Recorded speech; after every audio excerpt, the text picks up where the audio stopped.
बनाऊंगा, मार दे खोद खोद पृथ्वी पाताल बनाऊंगा, हिल उठे कमठ वाराह शेष, ऐसी मैं प्रलय मचाऊंगा। साव को पशुपक्षियों में छोड़ो, जाओ कुछ कालांतर हेतु मन विचरण करो, परशुधर पुनः अस्त्र शस्त्र सज्जित हो, पुंडरीक क्षेत्र की ओर प्रस्थान कर रहा है। अस्तवास्तव देवी मेरे आश्रम की रक्षा करना। हर हर महादेव, हर हर महादेव, हर हर महादेव।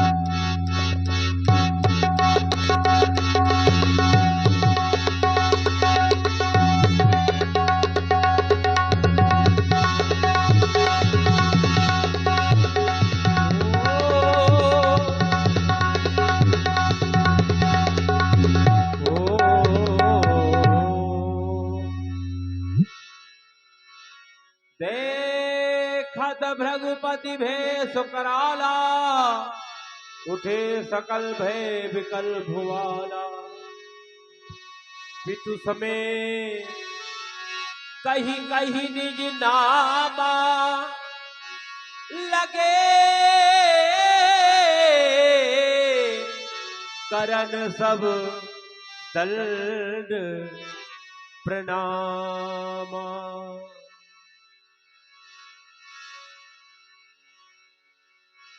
जनक बहोरी आई सिरनावा,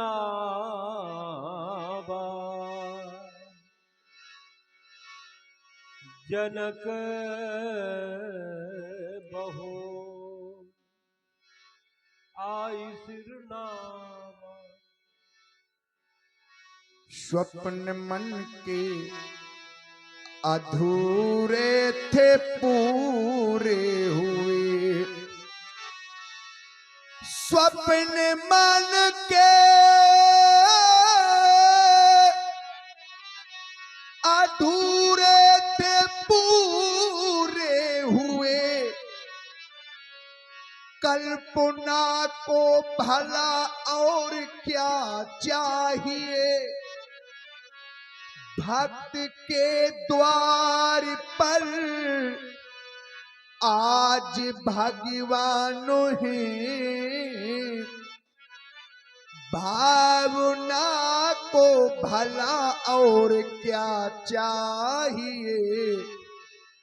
भगवान श्री परशुराम जी के चरणों में विदेह का कोटिशः प्रणाम प्रणीत हो स्वीकार करें।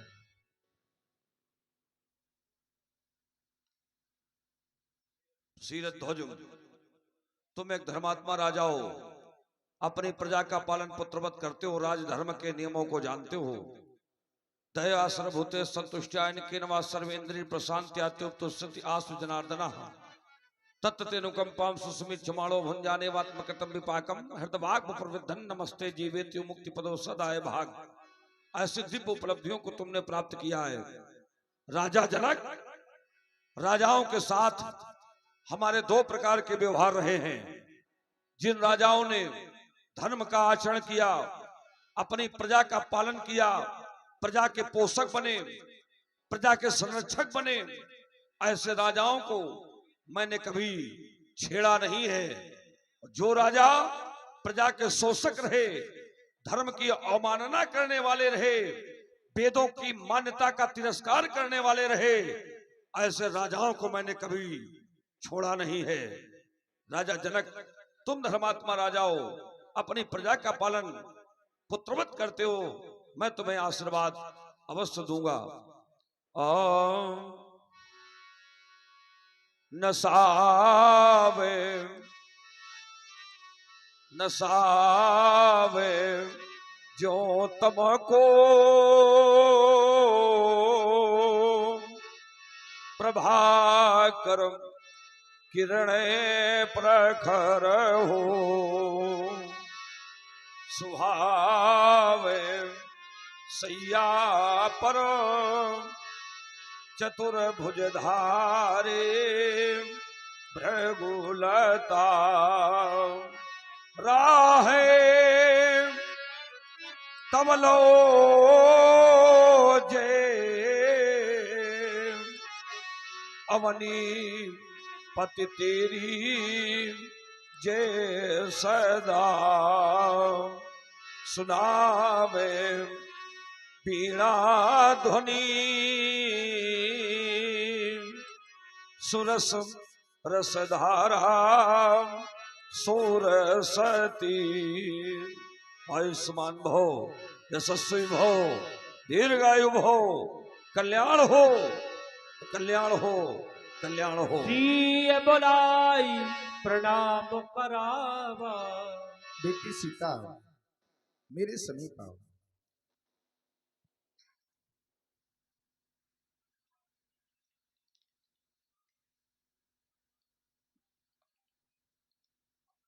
अपने दोनों हाथों को जोड़कर भार्गव श्री परशुराम जी के चरणों में प्रणाम करो। ठहरो जनक, किस कन्या से प्रणाम करवा रहे हो?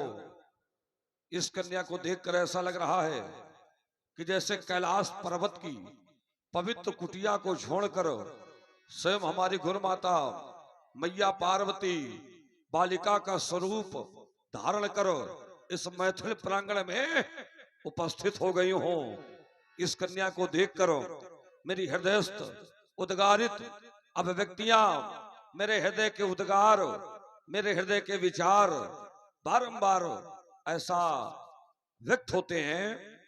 और ये सुंदरता की, ये सुंदरता की दिव्य मूर्ति सी और मां गंगा सी लहराती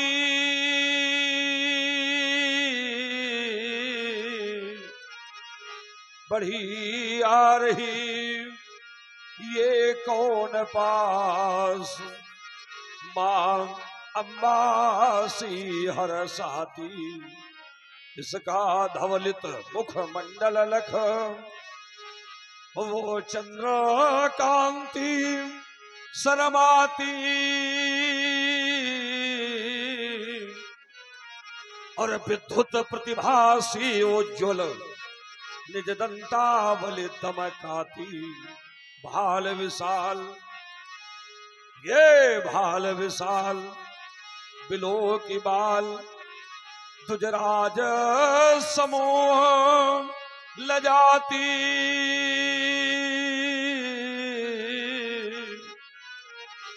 ये बढ़ी आ रही कौन पास मां गंगा सी लहराती। इंद्रधनुष सी भौह वक्र, इंद्रधनुष सी भौह वक्र वर्ण झुन पायल झनकाती। नारद सारद की बीणा सी ज्ञानी बाणी गुंजाती। त्रिवेणी, ये त्रिवेणी सी बेणी इसकी जो लहर लहर लहराती।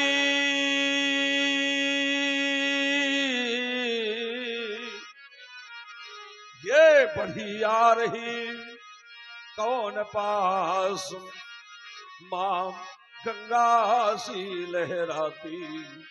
जनक, ये दुलारी कौन? जनक, ये कुमारी कौन?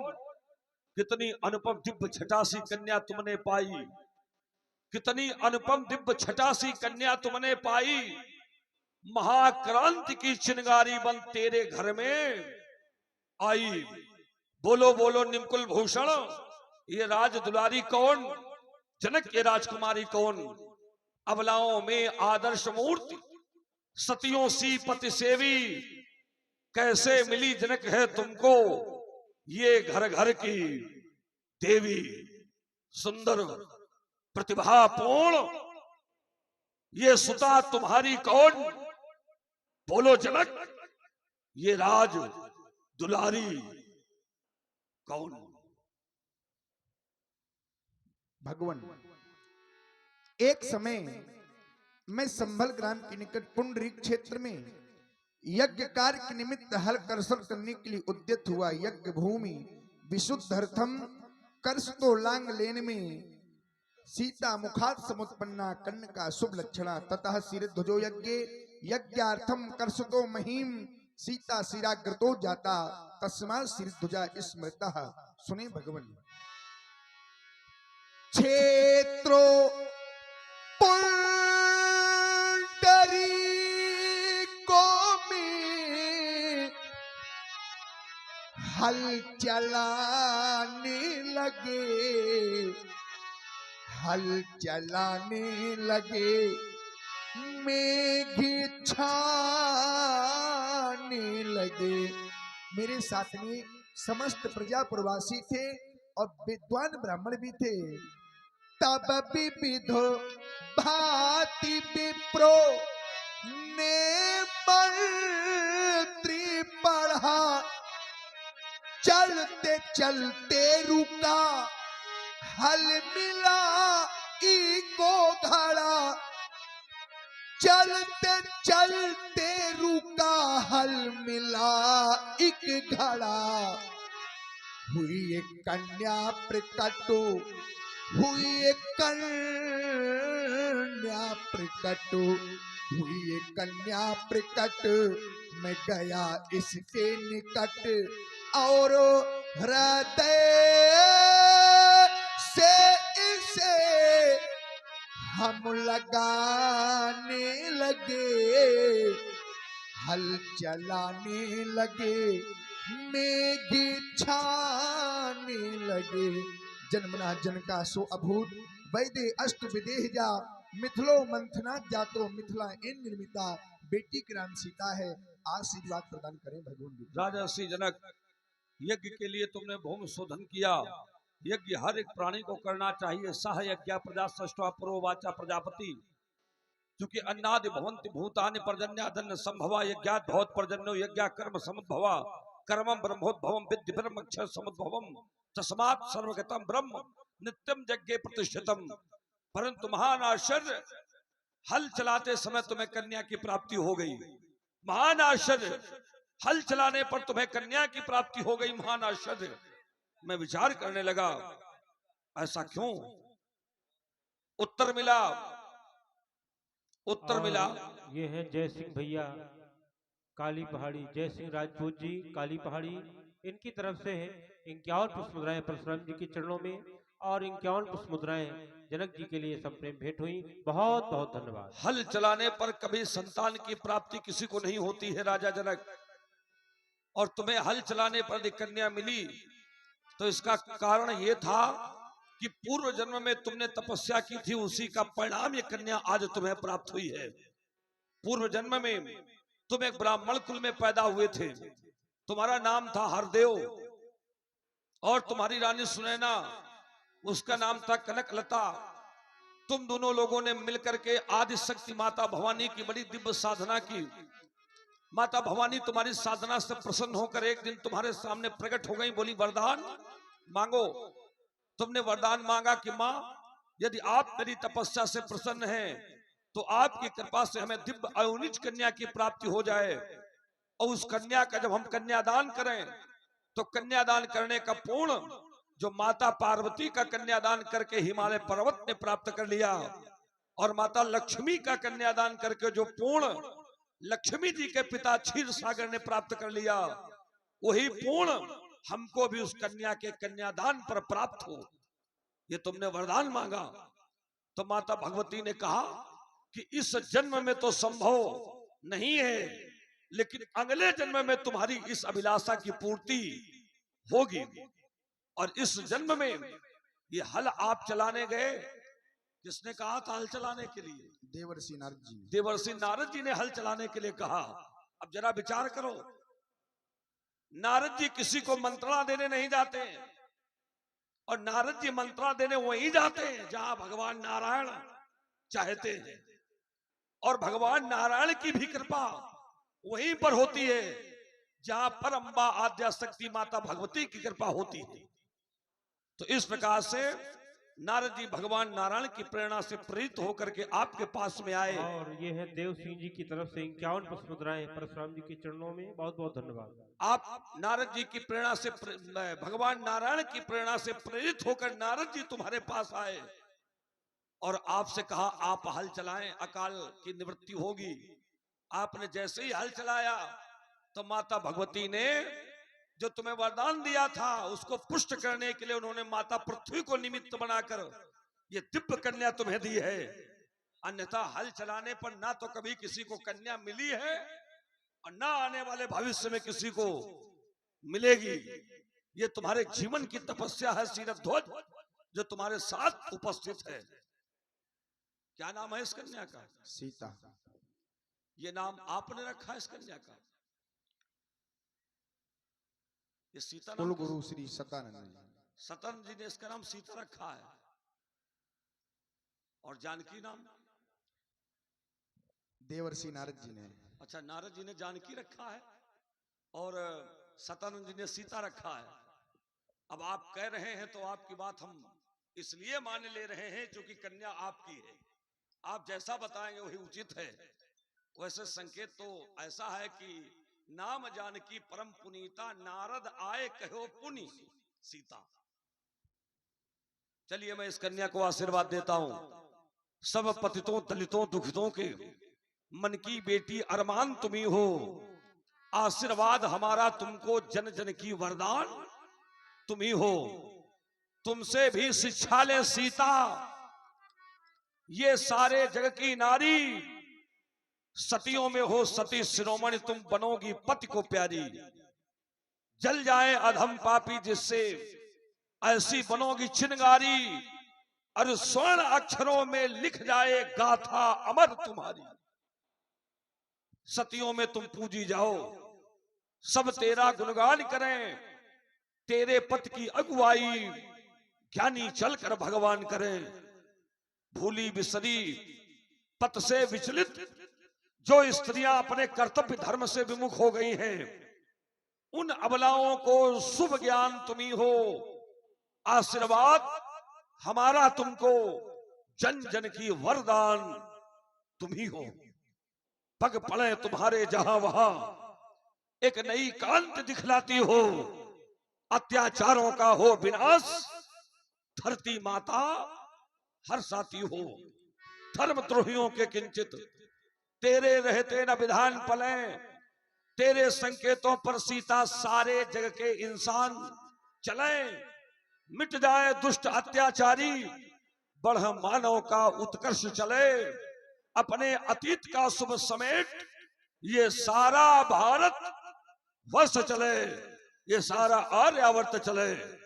भग जाए कलुष तेरे भय से, नूतन जग की अभियान तुम ही हो। आशीर्वाद हमारा तुमको, जन जन की वरदान तुम ही हो। जाइए, हमारा आशीर्वाद है।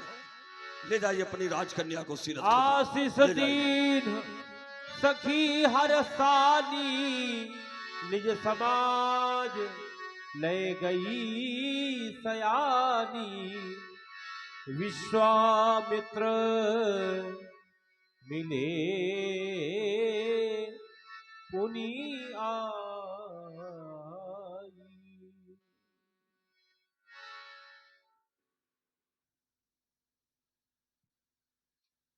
आइए ब्रह्मर्षि, आइए आइए।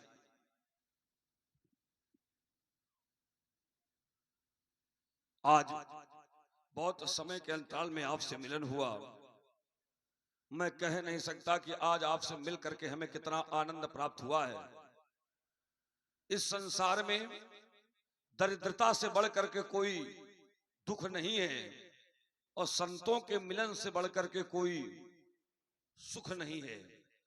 नहीं दरिद्र सम दुख जग माही, संत मिलन सम सुख जग नहीं।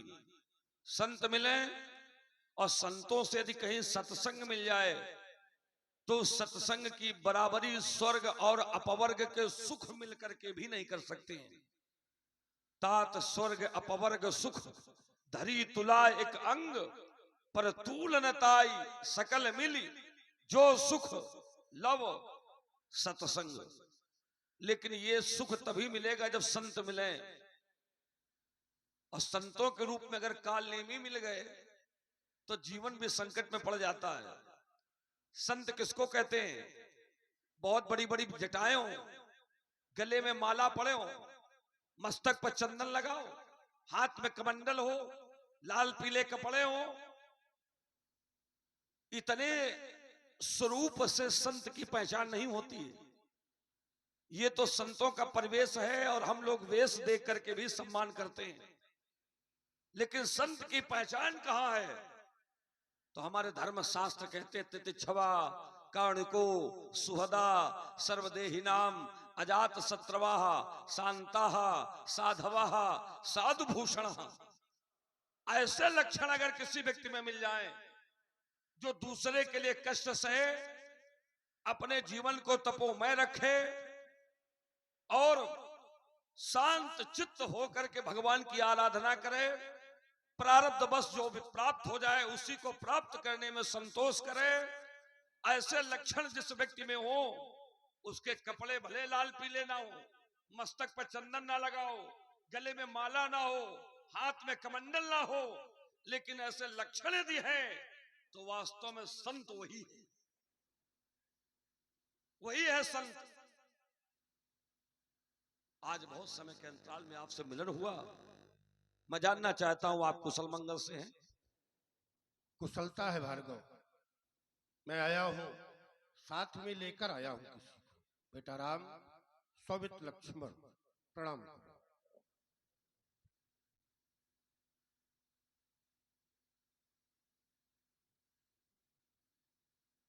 जिन बालकों ने आपके आदेश पर अपने धर्म का, अपने कर्तव्य का निर्वाह किया है, इन्हें देख मम मानस में मुनिवर सुख का संचार हुआ और बालक स्वरूप में लगता है ये क्रांति, ये क्रांति और ये शांति अवतार हुआ। इसमें चंचलता अत्यधिक,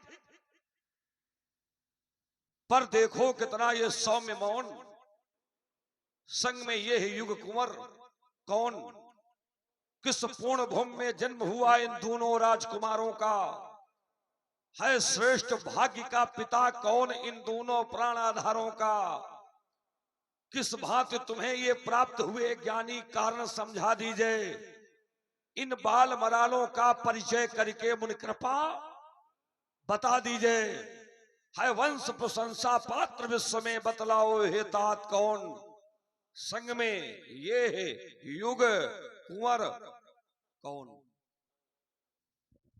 राम लखन दशरथ के ढोटा, अयोध्या नरेश राजा दशरथ के पुत्र है।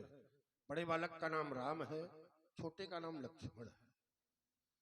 बड़ी सुंदर जोड़ी है दोनों बालकों की, रूपशील बलधाम, रूपशील बलधाम, बड़ी सुंदर विशेषताएं इन बालकों में दिखाई पड़ रही हैं। बल और शील, ये दोनों विशेषताएं एक जगह पर देखने को बहुत कम मिलती हैं।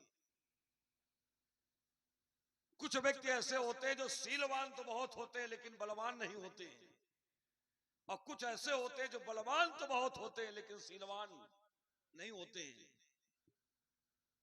यदि किसी व्यक्ति के पास शील अधिक हो और बल ना हो तो ऐसे व्यक्ति के शील का भी संसार दुरुपयोग भी बहुत करता है। ऐसे व्यक्ति को भी संसार जीने नहीं देता है, और जिनमें बल अधिक हो शील ना हो तो ऐसा व्यक्ति भी संसार को नहीं जीने देता, वो अपने बल का सदैव दुरुपयोग करता है। और जहां बल और शील दोनों हो तो फिर ये कल्पना की जा सकती है कि ऐसे व्यक्ति से समाज का कोई ना कोई मार्गदर्शन अवश्य होगा।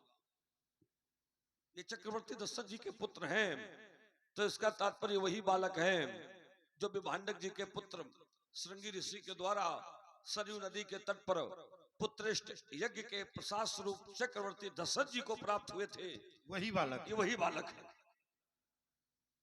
तो आप इनको लेने के लिए अयोध्या गए या चक्रवर्ती जी ने आपकी सेवा में इन बालकों को नियुक्त किया? नहीं, आपने अभी एक अर्धाली पढ़ी, रूपशील बलधाम, और इन्हीं के द्वारा बख राख्यो सब सांख जग, इन्होंने मेरे यज्ञ की रक्षा की है, असुरों का संहार किया है, तो मैं यज्ञ रक्षा हितार्थ इनको लेकर आया। अति सुंदर। और यज्ञ की रक्षा करना इनका धर्म भी है, क्योंकि यज्ञ को निमित्त बना करके ही ये पुत्र दशरथ जी को प्राप्त हुए। तो जो यज्ञ से ही जिनकी उत्पत्ति हो, उनको तो यज्ञ की रक्षा करनी ही चाहिए। बहुत सुंदर। इसका तात्पर्य आप अयोध्या गए थे। अयोध्या की महिमा बड़ी व्यापक बताई गई है हमारे पुराणों में। अयोध्या का क्षेत्रफल कितना है, अयोध्या के जो प्रमुख 8 मंत्री हैं, कौन सी व्यवस्था कैसे संचालित करते हैं, अयोध्या में कौन सा मंदिर देवी देवताओं के द्वारा, कौन ब्राह्मणों के द्वारा ये सब प्रतिष्ठित किए गए हैं। अगर इन सारी बातों पर प्रकाश दिया जाए तो प्रातः काल से सायंकाल हो जाएगा, दिन समाप्त हो जाएगा, पर अयोध्या की महिमा समाप्त नहीं होगी।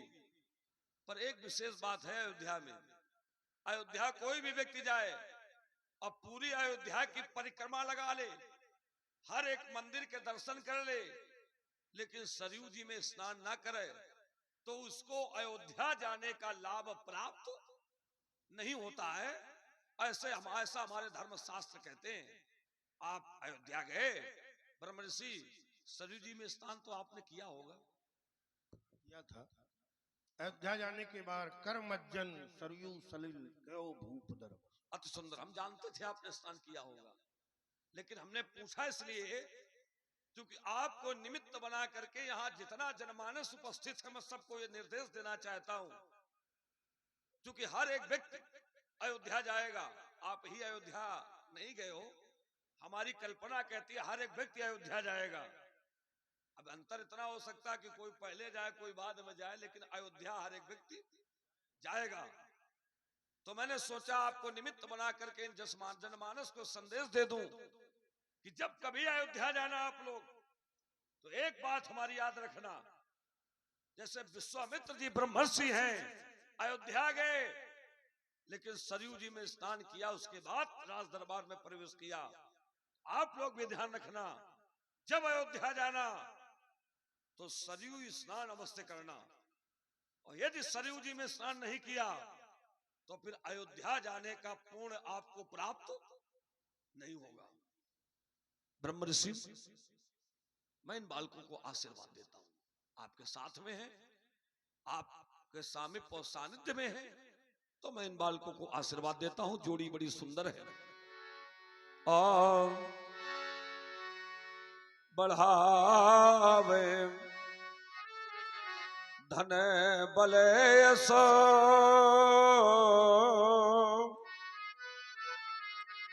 जगत जननी मां लक्ष्मी,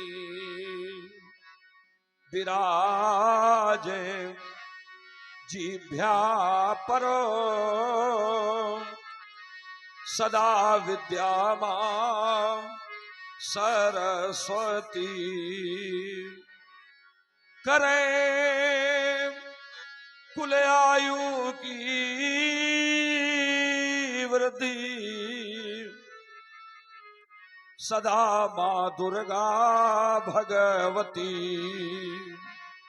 करें रक्षा इनकी, जगत मैया मां पार्वती। माता पार्वती इन बालकों की रक्षा करें, माता दुर्गा इनकी आयु की वृद्धि करें, माता सरस्वती इनकी जिह्वा प्रवास करें, और माता लक्ष्मी इन्हें धन और वैभव से सदैव संपन्न रखें। यही हमारा आशीर्वाद है। बहुरी बिलो की विदेह सल, काहबू काहत भीर, पूछत जान अजान जीवी। अनेकानेक देशों के नेपाल अस्त्र शस्त्र लेकर के मिथिला में क्यों आए हैं? मिथिला को तुमने क्यों सजवाया? गायकों के द्वारा सुंदर गीत, वाद्य यंत्रों की धुनिया, वेद मंत्रों का उच्चारण, युवतियों के द्वारा दिव्य मंगल गान, इधर देख, ये पुष्पांजलियों की वर्षा। शीघ्र बोल, समस्त कारणों का मूल कारण क्या है? शीघ्र बोल। समाचार कही जनक सुनाए, यही कारण महीप सब आए। यही कारण महीप सब आए। इन महीपालों के आने का एक ही कारण है भगवान, वो कारण है बेटी सीता। एक दिवस मेरी तनया सीता, एक दिवस मेरी तनया सीता, पूजन का थाल सजा करके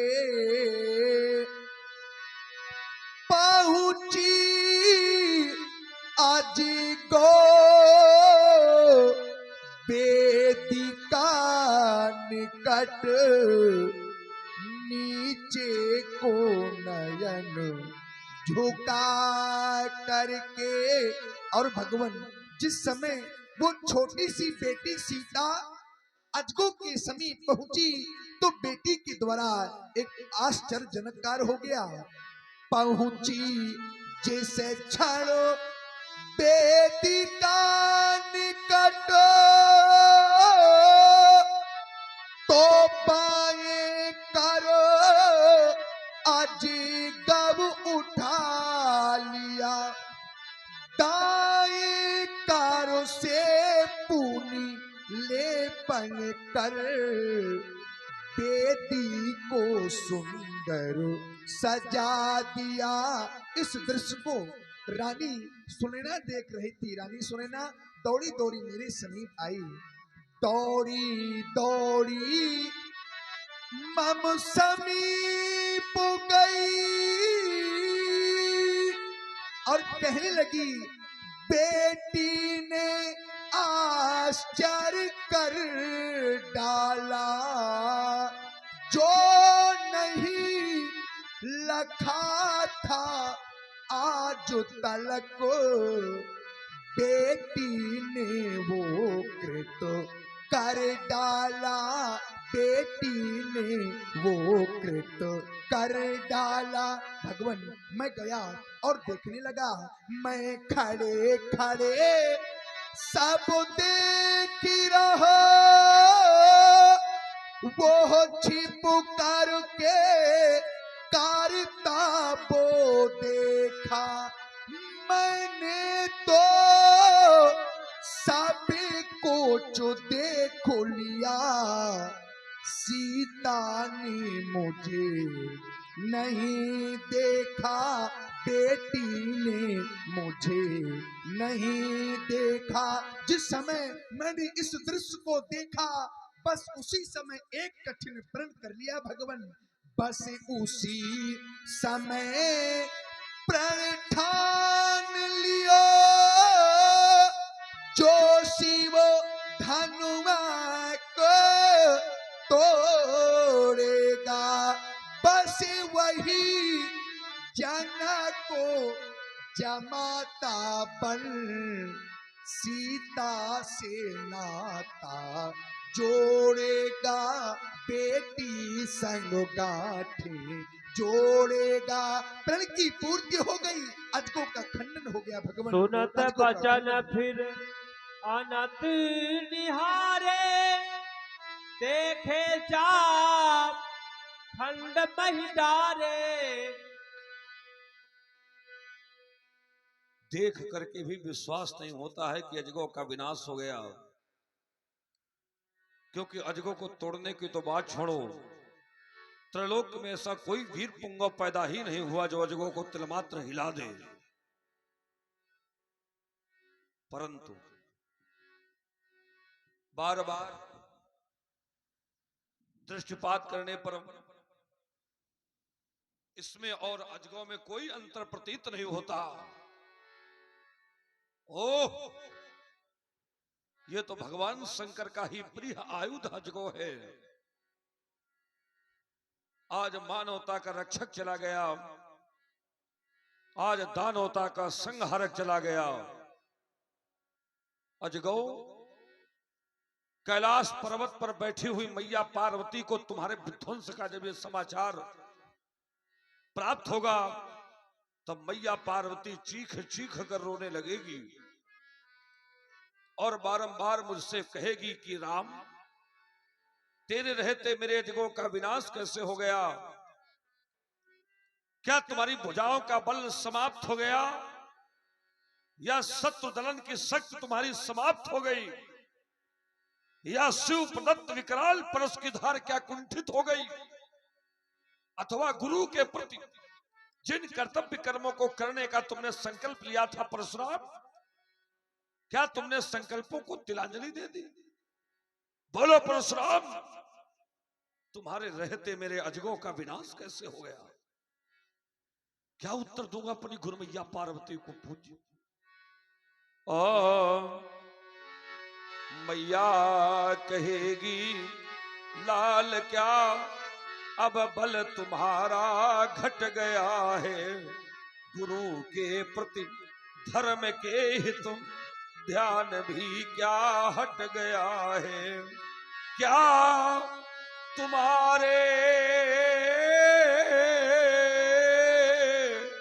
परशु की अवधार कुंठित हो गई है, दुष्ट मर्दन रिपु दमन की शक्ति भी क्या घट गई है?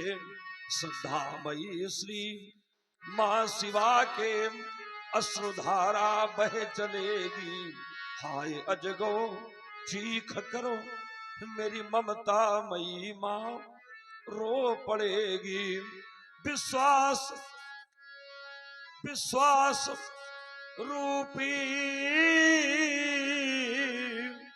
शंभु का तब धैर्य भी हिल जाएगा, नंदी गजानन अरुखड़ानन का रुदन मच जाएगा, नंदी गजानन अरुखड़ानन का रुदन मच जाएगा। गजानन और खड़ानन तुम्हारे वियोग में भीषण रुदन करेगी, नंदी का चीतकार पर रुदन सारे संसार में हाहाकार मचा देगा। भगवान शंकर दुखी हो श्रुपात करेंगे और बारंबार कहेंगे, परशुराम तुम्हारे रहते अजगों का विनाश कैसे हो गया? तब क्या कहूंगा गुरु से, तब क्या कहूंगा गुरु से, क्या जननी को समझाऊंगा, नंदी गजानन अरुखड़ानन को किस तरह चुपवाऊंगा? तब क्या कहूंगा मैं गुरु से, क्या जननी को समझाऊंगा?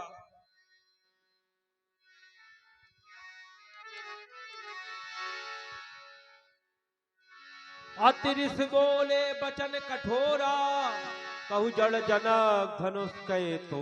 बोल जनक बता किसने तो आंसू धनुषाज, बोल किसने तो आंसू धनुषाज, बेग दिखाओ।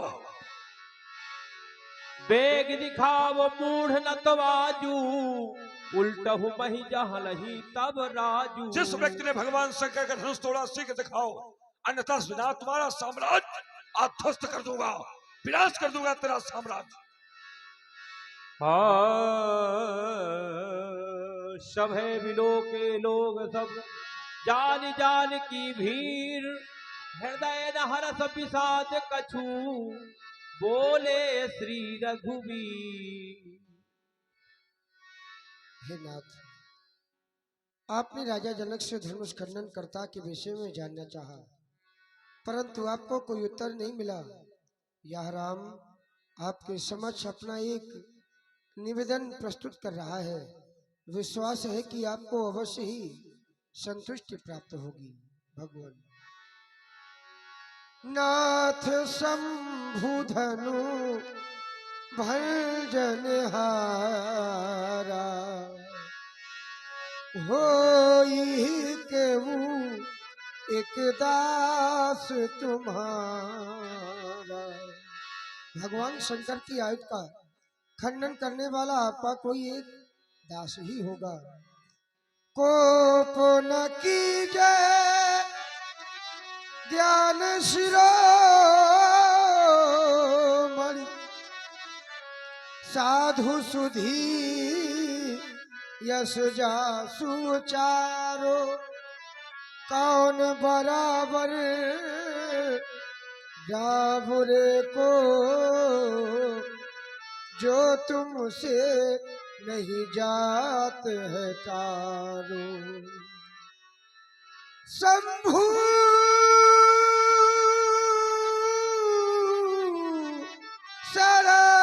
सरासन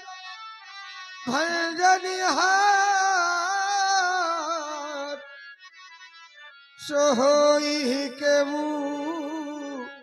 एक दास तुम्हारो शंभु सरासन भंजनिहार सोई केहू एक दास तुम्हारो आयसु काहे कहिए कि और ये हैं उमा शंकर जी काली पहाड़ी, उनकी तरफ से 51 पुष्पमुद्राएं राम जी के चरणों में और 51 मुद्राएं परशुराम जी के चरणों में समर्पित हैं। बहुत बहुत धन्यवाद। बार बार बिनबो मुनि तो ही कहे इस राम के लिए आपकी कौन सी आज्ञा है? तुम बताना चाहते हो कि भगवान शंकर का धनुष तोड़ने वाला हमारा दास है, हमारा सेवक है? क्या सेवक का यही धर्म है? क्या सेवक का यही कर्तव्य है? क्या सेवक का यही आचरण होता है? व्यास जी बताइए, सेवक का धर्म क्या है? सेवक सो जो करे सेवकाई, अरे करनी करी करिए लड़ाई। सेवक होता है जो अपने स्वामी की सेवा करे, अपने स्वामी का हित करे, अपने स्वामी की मर्यादा की रक्षा करे। राम उसको कहते हैं सेवक, लेकिन उसने सेवकाई नहीं की है, उसने की अधिकरणी। अधिकरणी अधि माने शत्रु, करनी माने व्यवहार। उसके व्यवहार सेवक के नहीं है राम, उसके व्यवहार है एक शत्रु के। सेवक वो है जो करे सेवकाई, लेकिन राम उसने की अधिकरणी, इसलिए हाथ में उठा ले अस्त्र शस्त्र, अब परशुराम से कराए लड़ाई लड़ाई लड़ाई। क्योंकि धनुष तोड़ने वाले के साथ मेरा संबंध क्या है? सुनहु राम, सुनहु राम जय शिव धनु तोरा, सहस बाहु सम सोरी मोरा। सुनहु राम, कान खोल करके सुन लो राम।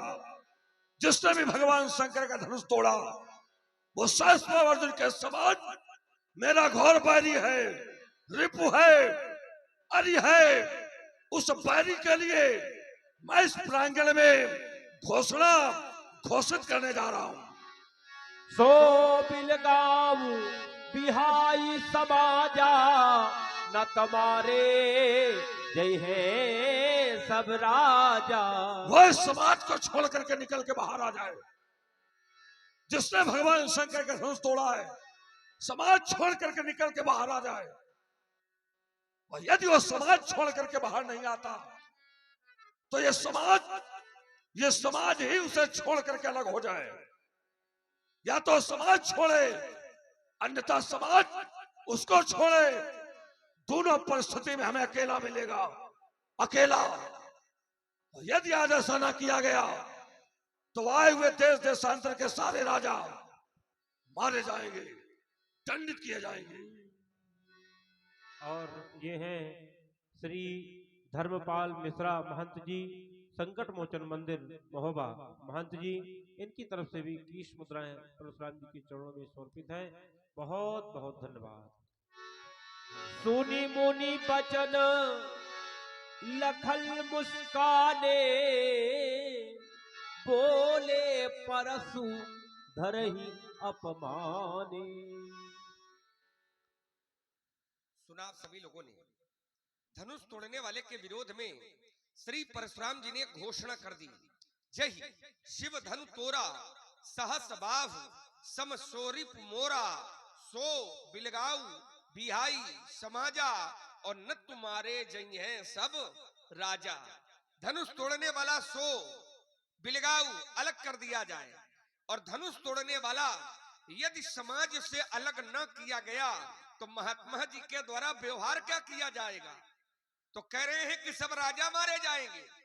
धनुष तोड़ने वाला यदि समाज से अलग न किया गया तो समस्या फिर राजाओं के ऊपर है और राजाओं में भी एक दो राजा न मारे जाएंगे। कह रहे हैं न तुम्हारे जई हैं, क्या बढ़िया दंड विधान है, अच्छी न्याय संहिता है कि यदि धनुष तोड़ने वाला अलग ना हुआ तो फिर सभी राजा दंडित किए जाएंगे। परशुराम जी कहते हैं कि धनुष तोड़ने वाला अलग किया जाए और यदि अलग ना किया गया तो जितने राजा हैं वे सब के सब दंडित किए जाएंगे। विचार करिए, महाराज जी कहते हैं कि धनुष तोड़ने वाला अलग किया जाए और अलग ना किया गया तो मारे जाएंगे। और मेरा विचार कहता है कि तोड़ने वाले को अलग करने की आवश्यकता नहीं है, तोड़ने वाला तो अलग है ही और जो अलग है उसको फिर अलग करने की कोई आवश्यकता नहीं होती है। आपने कहा समाज से अलग किया जाए, धनुष तोड़ने वाला समाज में बैठा जरूर है लेकिन यदि गंभीरता से देखोगे तो वो अलग है ही। जैसे आकाश में तारों के बीच में चंद्रमा का उदय होता है, आकाश में चंद्रमा का उदय होता है तो चंद्रमा तारों के बीच में होता जरूर है लेकिन यदि देखने वाला देखेगा तो तारों से चंद्रमा अलग ही होता है। वैसे ही तोड़ने वाला इस सभा के अंतर्गत विराजमान है। आचार्यों ने कहा राज समाज विराजत रूरे उडगन महु जन जुग विदु पूरे। उडगन उडगन कहते हैं तारों को और विदु कहते हैं चंद्रमा को। तो धनुष तोड़ने वाला इन राजाओं के बीच में कैसे बैठा है? क्या वैसे बैठा है जैसे तारों के बीच में चंद्रमा।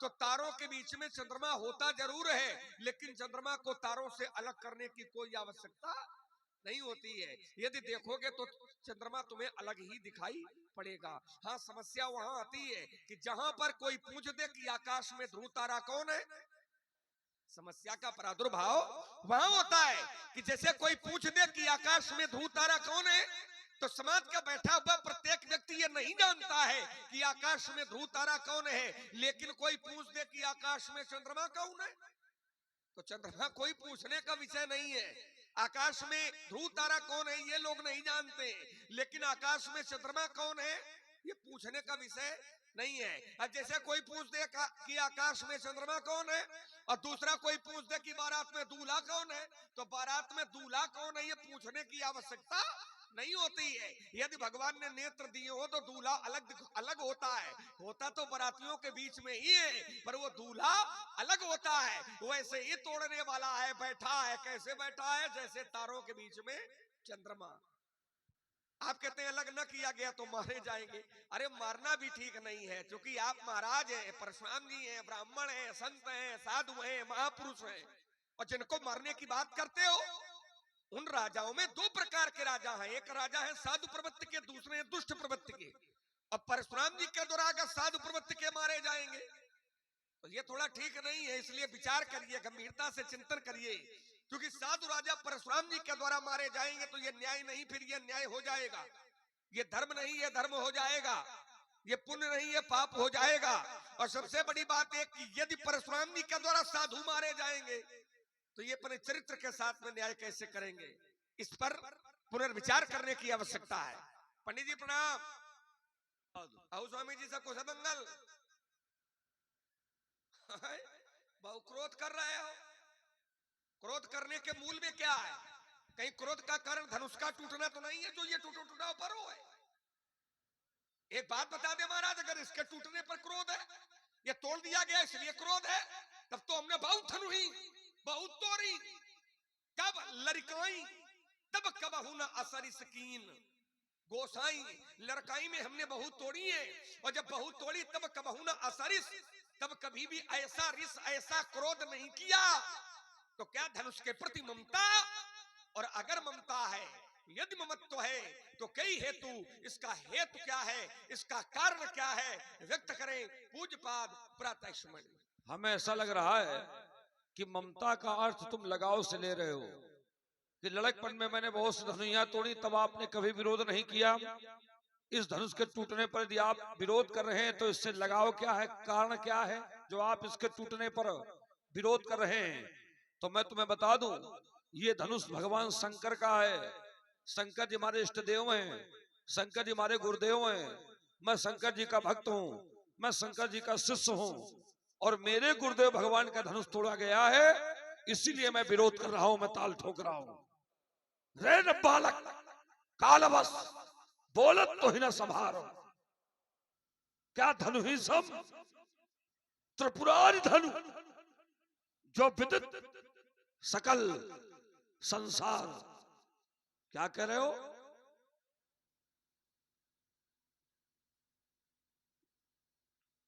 राजकुमार लक्ष्मण कहता है, बोले जैसे तारों के बीच में चंद्रमा हो, तो चंद्रमा पूछने के लिए नहीं है, वो तो अलग होता ही है। असल तारों के बीच में चंद्रमा अलग क्यों दिखाई पड़ता है? हम लोग कैसे जान जाते हैं कि चंद्रमा है?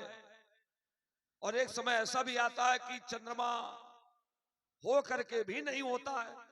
जैसे अमावस्या की रात्रि है, पूर्णमासी की रात्रि है, तो पूर्णमासी की रात्रि में तो चंद्रमा अलग दिखाई पड़ता है, और अमावस्या की रात्रि में चंद्रमा बहुत अल्प होता है। तो चंद्रमा की पहचान लक्ष्मण ने क्यों कही? क्योंकि चंद्रमा में प्रकाश तारों की अपेक्षा अधिक होता है, इसलिए चंद्रमा पूछने के लिए नहीं है, वो दूर से ही दिखाई पड़ता है तारों के बीच चंद्रमा कहां है, क्योंकि चंद्रमा में प्रकाश ज्यादा है। तो मैं ये सोचने लगा कि प्रकाश के आधार पर लक्ष्मण कह रहा है कि सभी राजा यहां तारे हैं, धनुष तोड़ने वाला चंद्रमा है, इसलिए चंद्रमा को पूछने की कोई आवश्यकता नहीं है। पर एक जगह होती है, जानते हो कहां पर? देखो, आवाज कोई मत करो, और जिसको आवाज करना है चुपचाप यहां तो देखे रहे हो का है। और शंकर जी का तोड़ा गया धनुष, तो फिर उसका परिणाम समझ लो क्या होगा। तो मैं ये कह रहा था कि आकाश में चंद्रमा अलग इसलिए होता है क्योंकि उसमें प्रकाश अधिक होता है तारों की अपेक्षा। लेकिन वही चंद्रमा कितना ही प्रकाश युक्त क्यों ना हो, लेकिन अगर सूर्योदय हो जाए, सूर्य निकल आए, तो चंद्रमा का प्रकाश भी नगण्य हो जाता है। दिन के समय चंद्रमा भी पूछने योग्य हो जाता है कि चंद्रमा कहां है। क्या दिन होता तो चंद्रमा नहीं होता है? दिन के समय में भी चंद्रमा होता है, लेकिन उसमें प्रकाश सूर्य की अपेक्षा कम हो जाता है, इसलिए दिन में हर एक व्यक्ति पूछ सकता है चंद्रमा कहां है। उसी प्रकार राजा है तारे, धनुष तोड़ने वाला है चंद्रमा, अब परशुराम है सूर्य। तई अवसर सुनिश्चित धनुभंगा, आयो भ्रकुल कमल पतंगा। पतंगा माने होता सूर्य, धनुष तोड़ने वाला है चंद्रमा, अब परशुराम है सूर्य, इसलिए सूर्य के सम्मुख चंद्रमा के प्रकाश का कोई अस्तित्व नहीं है। इसलिए हमें यदि हम पूछ रहे हैं तो अनुचित नहीं है। हाँ, अगर तारे पूछे चंद्रमा कहां है तो उनके लिए पूछने के लिए आवश्यक नहीं है, लेकिन सूर्य पूछ रहा है चंद्रमा कहां है तो उसके लिए आवश्यक है, क्योंकि उसके प्रकाश के सम्मुख चंद्रमा का प्रकाश अस्तित्व ही नहीं।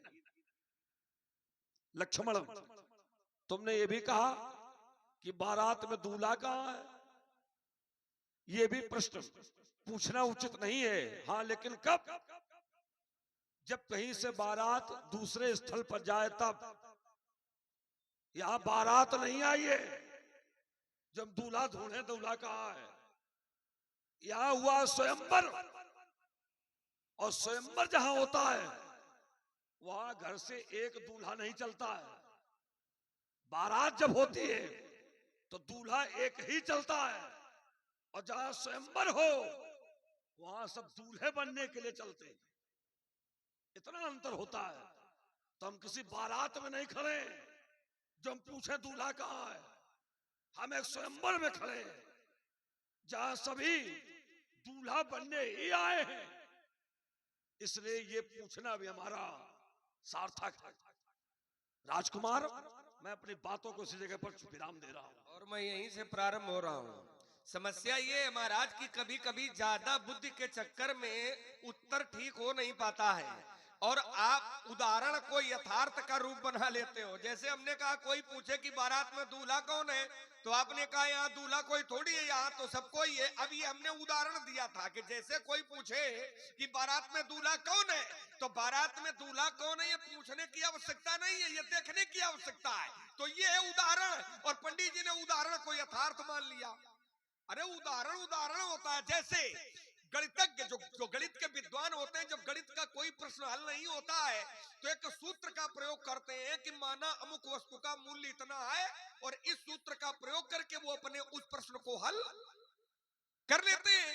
तो ये मानक होता है, ये उदाहरण होता है। और उदाहरण इसलिए दिया गया है क्योंकि तुम्हारे प्रश्न का हल हो जाए। तो प्रश्न का हल करने के लिए माना अमुक वस्तु का मूल्य इतना है, और धोखे से पंडित जी से कोई बता दे कि माना वो अमुक वस्तु का मूल्य इतना है, तो कहो सही मान जाए कि सही है, अमुक वस्तु का मूल्य इतना है, होता है।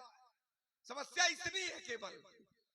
तो माना ये उदाहरण है, और उदाहरण को आपने यथार्थ मान लिया। हमने कहा था कि जैसे बारात में दूल्हा कौन है ये पूछने की आवश्यकता नहीं होती है, वैसे तोड़ने वाला कौन है ये पूछने की आवश्यकता